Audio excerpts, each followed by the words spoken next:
Here is my reaction to the San Francisco 49ers injury report against the Commanders. Oh my God. Yeah, kind of like that. We have a lot of stuff to react to. You probably already have heard from Kyle Shanahan directly. So I'm just going to recap and kind of react, talk about the impact that this is going to have on this game. But there's also additional injuries to the Commanders that have come out since we previously reported on in a different video. So we're going to cover those as well. But there's a lot of stuff to cover. So let's get right into it. No need to waste any of your time. Let's talk about who won't be playing in this game against the Commanders for the 49ers. Starting at the very top, Arik Armstead. Kind of had felt this for a while now. And honestly, we know Eric's not going to play against the Commanders, and I wouldn't expect him to play against the Rams either. Also, too, as we know, the 49ers went out and they signed Sebastian Joseph Day, former starter for the Chargers on the defensive line. He's a guy who could fill in for Arik Armstead while he is out. So my biggest thing with Arik Armstead, get him healthy, get him ready to go for the playoffs. If you got to put him on the shelf for the rest of the year, that's fine. 49ers were able to get some reinforcements via the open market, essentially. This one's a big one, though. Right here, we have Jair Brown, who's been dealing with a knee injury, is officially out. And we'll have more on this in a little bit about who will be filling in for him. But John Lynch went on KNBR earlier today and discussed how the injury occurred to Jair Brown in the first quarter, and he played the entire game with this injury. And it did appear that he was working off to the side all week and was trying to get ready to go for this game, but the San Francisco 49ers are sitting him down, and they will have to look to some other players to fill in, and we'll talk about that in a little bit. But Jauan Jennings is out for the second straight week with a concussion. Now, typically, you can get through concussion protocol pretty quickly. So this is kind of concerning that this is now the second week in a row that Jauan Jennings will miss due to a concussion. Hopefully everything's okay with Jauan. Obviously, you don't want to rush him back. Head injuries are very serious.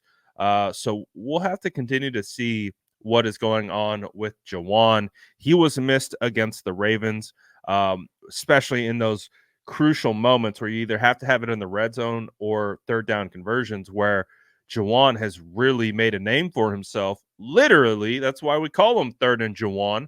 So we'll see, but we won't have him for this game against the Commanders. But there will be some, like I said earlier in the video, there are additional Commanders injuries that are going to hopefully make it a little bit easier for the 49ers to go through kind of these injury concerns, but we'll talk about that in a little bit as well.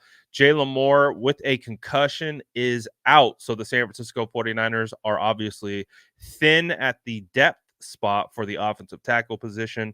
So we'll continue to see how that goes. Ross Dwelley dealing with the ankle injury still. He'll be out as well. These are the names that are officially questionable. So they're not completely out the weeds yet. We'll have to see what that game day report is looking like. But obviously, one of the big concerns that we had for this game coming up was Aaron Banks' availability, as he's dealing with a toe. Again, I don't know if this is a re-injury or a new injury, but he has dealt with a turf toe injury that has had him miss games. So it is something that we are going to have to keep an eye on. But Aaron Banks is officially questionable, which is a good sign, at least, that he could potentially be able to go. Now, we'll continue to see what I don't believe the 49ers have actually practiced yet today. So I still think there's another layer to this of what their availability in practice has been. So that will be something that we will continue to monitor as well. It might give us more answers, but we'll see.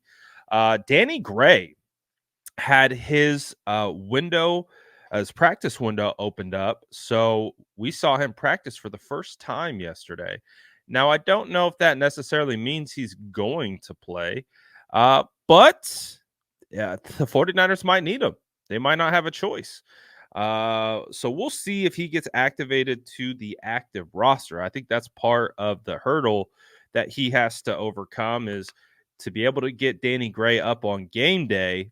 They're going to have to cut someone. So that's part of the thing that we got going right now with Danny Gray. So we'll see if he's active or we'll see if he still remains on IR. However, he is practicing and he is listed as questionable, but from my understanding, he hasn't officially been activated off IR yet, even though his practice window has been open.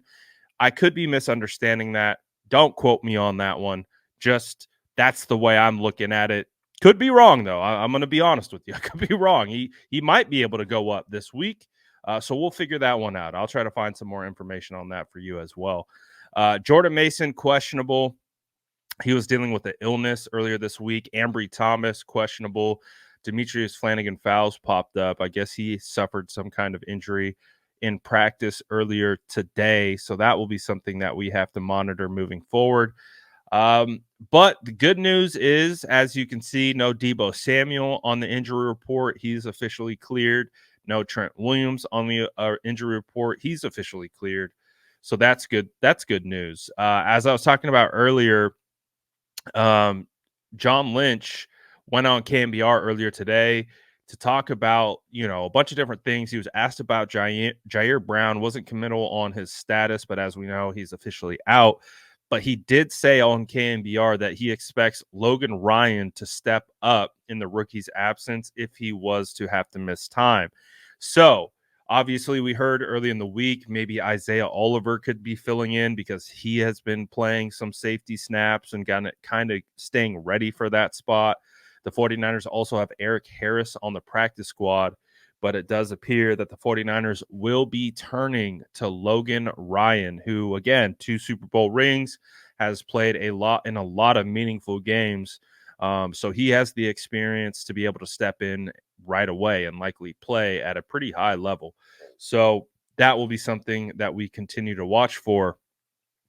But as I talked about as well, there are additional Washington injuries that we have been added to the list that we didn't have earlier this morning.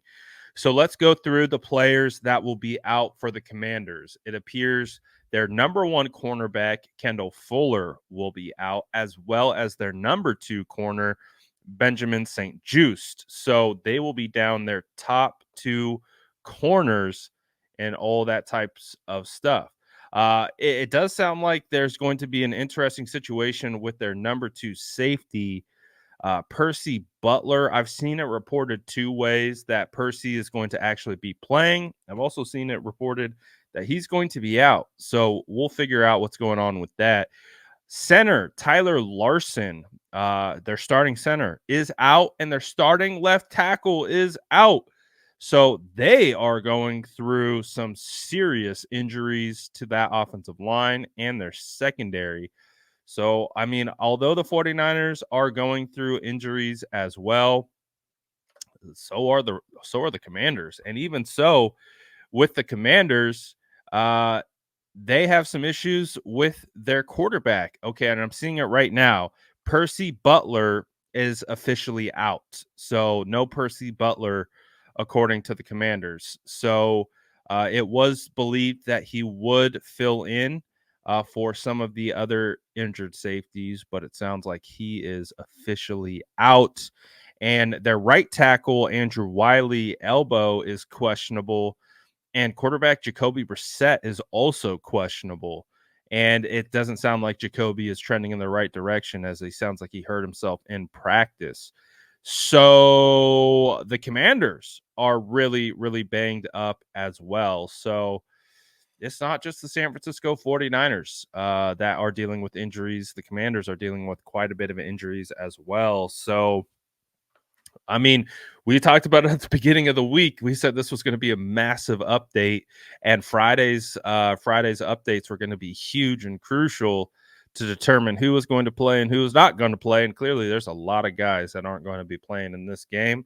For the San Francisco 49ers standpoint, it's not the end of the world. Obviously, we want to win this game because we're still trying to get that 1 seed. So that is a huge, huge reason to go out here. And we want to get hot at the right time. We want to be hot heading into the playoffs. We want to take care of the Commanders, and then we want to take care of the Rams, and we want to lock down that 1 seed. So still a lot on the line for these guys. They can't just lay over and just, sleepwalk through this game And obviously, after the game against the Ravens, that will be something to consider as well. So I do think the 49ers will come out ready to go. But a lot of injuries, man. A lot of injuries for both sides. It's that point of the year. Obviously, the Commanders are in a very interesting spot as their season's done with. They're going to have sweeping changes organizationally from the top down. So we'll see, but it sounds like we might see some Sam Howell and some other guys. So what do you guys think about all of these injuries? Let me know in the comments below. And as always, make sure to like and subscribe for more updates.